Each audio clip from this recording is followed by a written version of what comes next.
Hello YouTubers! Welcome to Big Buddha is Watching. I'm Big Buddha and today I'm going to be looking at Falling Down from 1993 starring Michael Douglas, directed by Joel Schumacher. An unusual film to have on his CV. Joel Schumacher around the time he dealt more in directing straight up generic thrillers in the vein of he did a lot of John Grisham adaptations, A Time to Kill, The Client, that kind of thing. He's also most famous, or infamous if you like, for directing Batman Forever and the follow-up to that, Batman and Robin, which is widely regarded as not only the worst Batman movie ever made, but arguably the worst film ever made, full stop. A proud thing to have on your CV. Falling Down, I'm glad to say, is not the worst film ever made, full stop. It's something to be proud of. And I say an unusual film on Schumacher's CV because this is really, it is a thriller, but it's more a psychological study. It's more a social satire. It's more something deeper. It's weightier subject matter than we're used to Schumacher dealing with, and contains an absolutely brilliant central performance from Michael Douglas, who plays the character Defense. A common misconception about this film is that the central character doesn't have a name, which gives him an enigmatic quality. It's not actually true. He is named by name in the film as Bill, but in the end credits he's actually credited as Defense. The character works for the Central Center for Defense in America, or supposedly you think he does at first, and his license plate number does actually say Defense, D-F-E-N-S.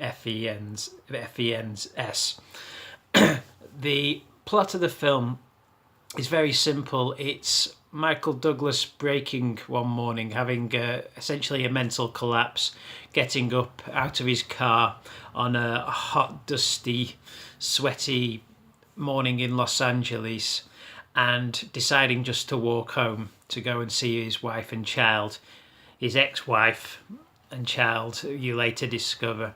And he decides to take an as the crow fly route. So from his car on the highway that he abandons all the way home in a straight line, and woe betide anyone who gets in his way. Robert Duvall plays Sergeant Prendergast. This is kind of the B plot of the movie, which is Robert Duvall essentially going off, and he's reported to go and investigate the abandoned car on the highway. He does, and this leads him on the trail of Defense, and as Defense goes along, he meets various characters. At first he goes into a convenience store run by a Korean gentleman, gets into an argument because all he wants is a soda, but he says his sodas are overpriced, and he ends up smashing up the place with a baseball bat. He isn't trying to rob the place or attack the owner. He just thinks it's unfair that he has to pay for $1 for a soda on a hot day when he's thirsty, when they're cheaper elsewhere. All he wants is to pay a reasonable price for the soda, which he does in the end after smashing up everything in the shop. A brilliantly tense scene, one I can't really watch with a straight face much anymore after seeing it parodied on Shooting Stars by Reeves and Mortimer when they did the Sunderland Film Society presents Falling Down with Michael Douglas. He's left his car on the highway and he's got a knock on him.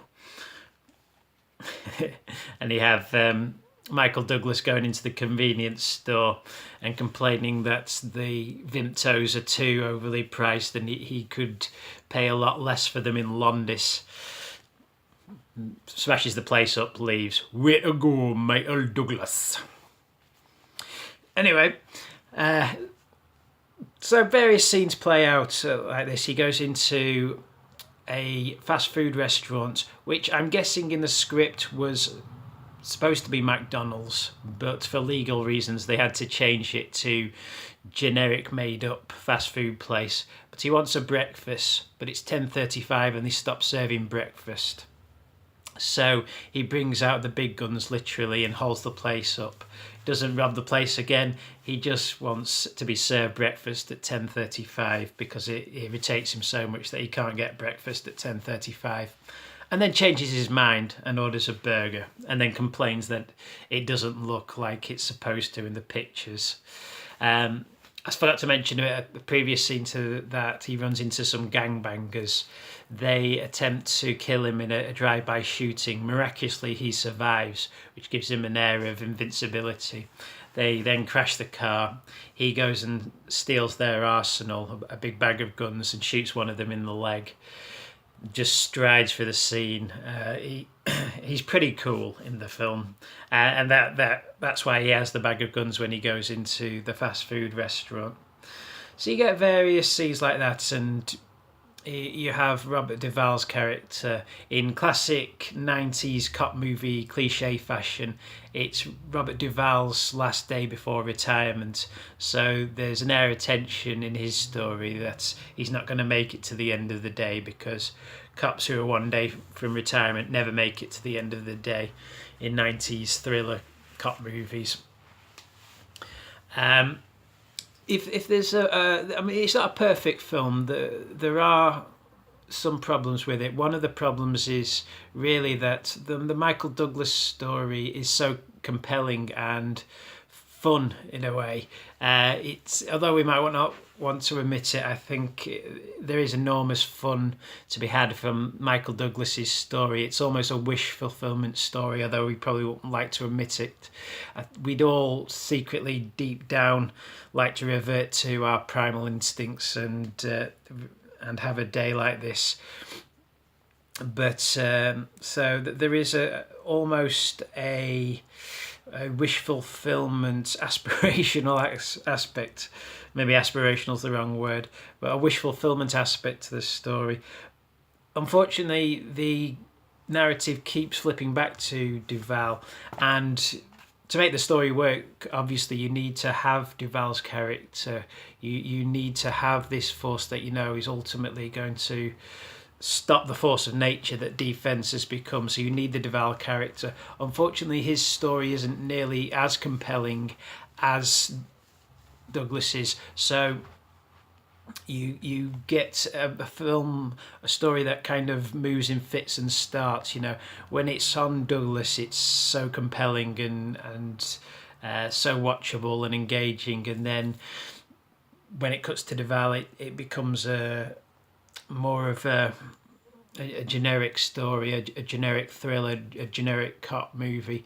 It would be like if in Chinatown, I guess, you didn't stay solely on the Jake Gittes character, or a Taxi Driver would probably be a better example. It would be like in Taxi Driver if there was a character who's trying to track down Travis Bickle. I know he technically doesn't commit a crime to the end, or well, halfway through the story, but it would be like cutting away from the first person narrative throughout Taxi Driver to just a generic cop story, a generic character trying to bring Travis Bickle down. It would kind of deflate the film, and I think the film, what halts this film from really being a masterpiece is the fact that when it works, when it's brilliant, it really works, but it only works for 50% of the time, unfortunately.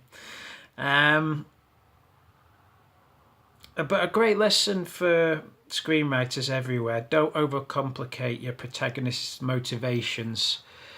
A lot of wet behind the ears new screenwriters to the trade, they have a tendency to make a character compelling, they need to give him ample motivation, so you get usually scene after scene of the character reaching the point that you want to get to, that you want them to get to in order to send them on their mission. With Falling Down, it's a prime example of the fact that you don't need that. What does Michael Douglas want? He wants to go home and see his family. A simple motivation that anyone can relate to, and the whole film, the whole narrative is really bent about that, around that. It's his mission to get home, and that's all the character wants, really. The very first scene starts with him on that mission. Literally, all the motivation he needs is him sitting in a traffic jam, in a very relatable situation, in a hot morning, a dusty morning. He's overheated, he's sweaty, he's annoyed by the commotion going on around him, families arguing, people on the mobile phones laughing, the exhaust fumes polluting his airways, and he literally, it's 60 seconds into the film, he snaps, and for the rest of the film he's on his mission, and that's all you need. It's as a first person character study, it's really well realised. I think it is up there with the likes of Taxi Driver or The Shining, as being one of the great depictions of a psychotic, a sociopath, and or like those films, the motivation, the riding factor about what made this person snap, it is unclear. And it doesn't need to be that clear. It's nice that it's left ambiguous. You kind of get the sense, the frightening sense, that it's the warped society that these people live in that made them this way, which makes it relevant to us all, because we all feel like the world is going to snap us at some point. I would say that the refreshing thing about having the Duval character as a counterpoint to that, it was a good idea to have someone at the end of their career depicting the flip side to that. This was, I guess, if the 70s was a very cynical time, then the 90s was slightly more optimistic, and that's why you get the Duval character to say, that there are people out there who the system didn't break, and that's really Duval's arc in the film. I guess he's coming to realise, wow, the system broke some people, but it didn't get me. Why is this? Am I? He's the real hero of the story. Like any great work of art, I've said this before, but I'll say it again. It poses many questions, asks many questions, but doesn't answer any of them. And I think that should be the work of art, to ask questions but not to answer them. Because how can you answer the questions, really? Is there really an answer? The questions it poses is the system right? The system we all live in. Is defense right to take action?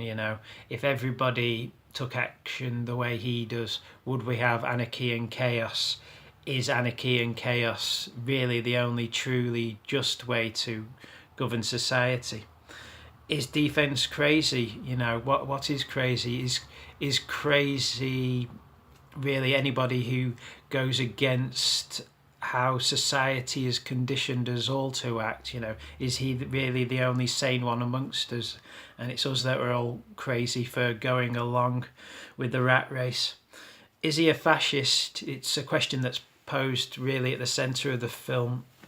Then defense wanders into a store run by a skinhead who sells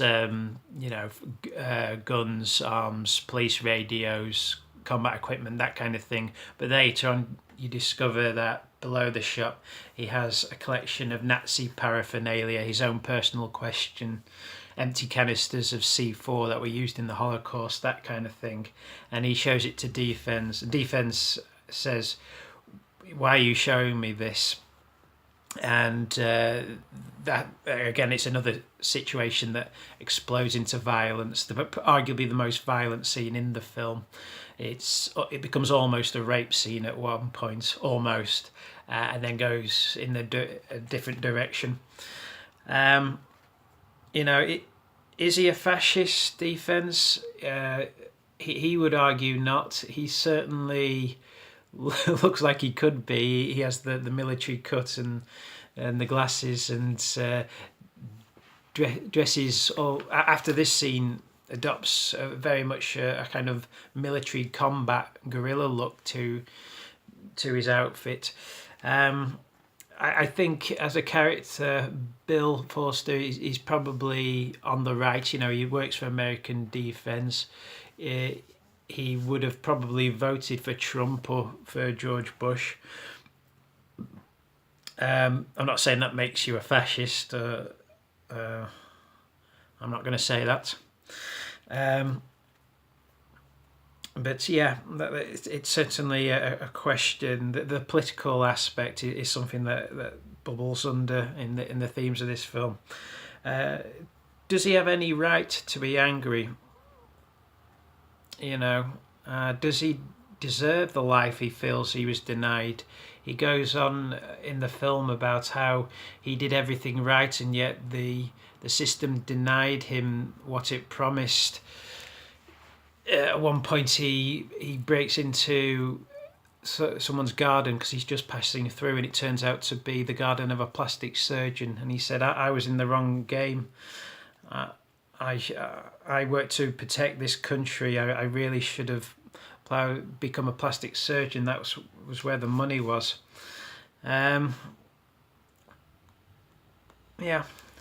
Interesting questions posed.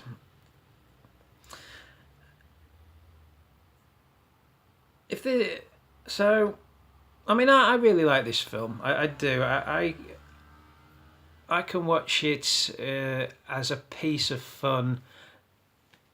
It sounds odd to say because of the nature of the film and the places it goes, but it is a dark comedy. It is a black comedy. It's funnier than a lot of comedies I've seen.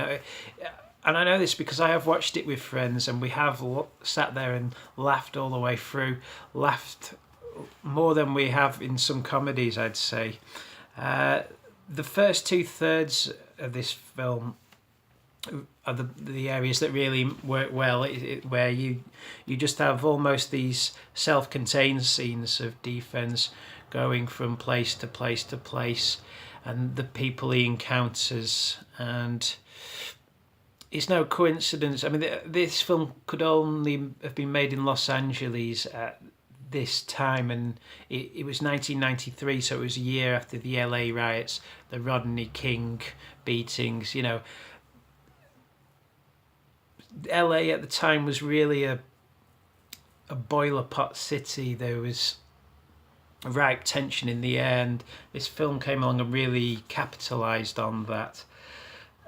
As I say, the way the story works in fits and starts, I think, does stop it being a masterpiece. It had the potential to be a masterpiece.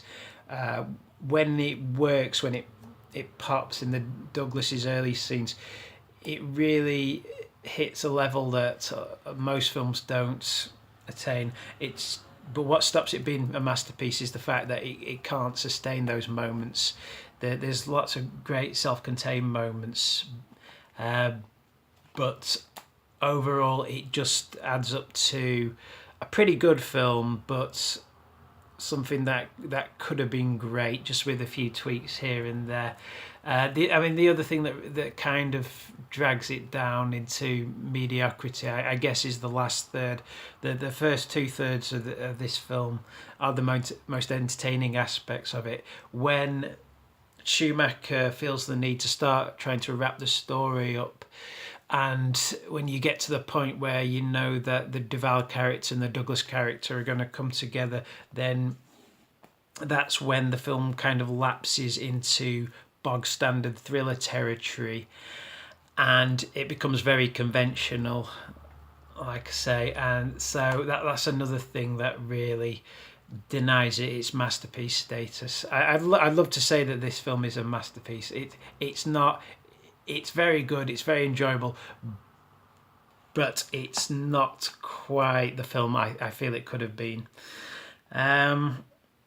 It also gets a little over literal in parts, I'd have to say, in some of the dialogue later on. You do get whole scenes and whole monologues almost from Douglas's character of him saying stuff that really should only have been left as subtextual.